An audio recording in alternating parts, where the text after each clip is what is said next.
Fortunately, we find ourselves obliged to, join the coalition, and we never been to inside Yemen. By the way, we've been defending the port, the border of Saudi on all our tasks.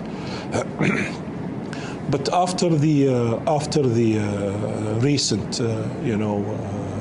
aggression on Qatar, they asked us to leave the border of Saudi Arabia. استغربت جدا من تصريح لوزير الدفاع القطري اما قال انه تم اجبارنا على دخول حرب اليمن.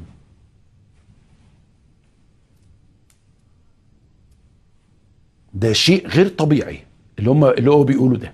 يعني ده مش حتى لو حقيقي ما تقولوش يا اخي. بعدين يجي يكلمك عن السياده القطريه، قال لك احنا حرب اليمن دي ما كانش. طب ده حقيقي بقى، ده انتوا كنتوا قاعدين متضررين في الحرب ده، انتوا كنتوا قاعدين طابور خامس في الحرب دي، انتوا كنتوا قاعدين بتسربوا الاخبار للحوثيين، انتوا كنتوا فعلا مش راضيين عن. طب يعني من حقك يعني، بس ما تخناش، ما تبقاش طابور خامس معانا. فالراجل طلع هو نفسه وزير الدفاع القطري قال ان احنا كنا مجبرين على تم اجبارنا، السعوديه اجبرتك يعني عملت ايه؟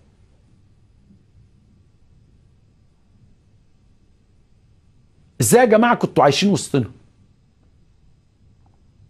وفين السياده القطريه؟ مش قاعدين يتكلموا ان ده ضد سيادة. طب فين سيادتك القطريه؟ انت كنت قاعد في الاجتماع، السعوديين قالوا لك خش، رحت داخل. عشان كده ما بيموتش منكم حد، ولا استشهد منكم عساكر ولا حاجه، ولا كان لكم اي دور، ولا ضربتوا صاروخ ولا ضربتوا رصاصه. انتوا ما كنتوش موجودين.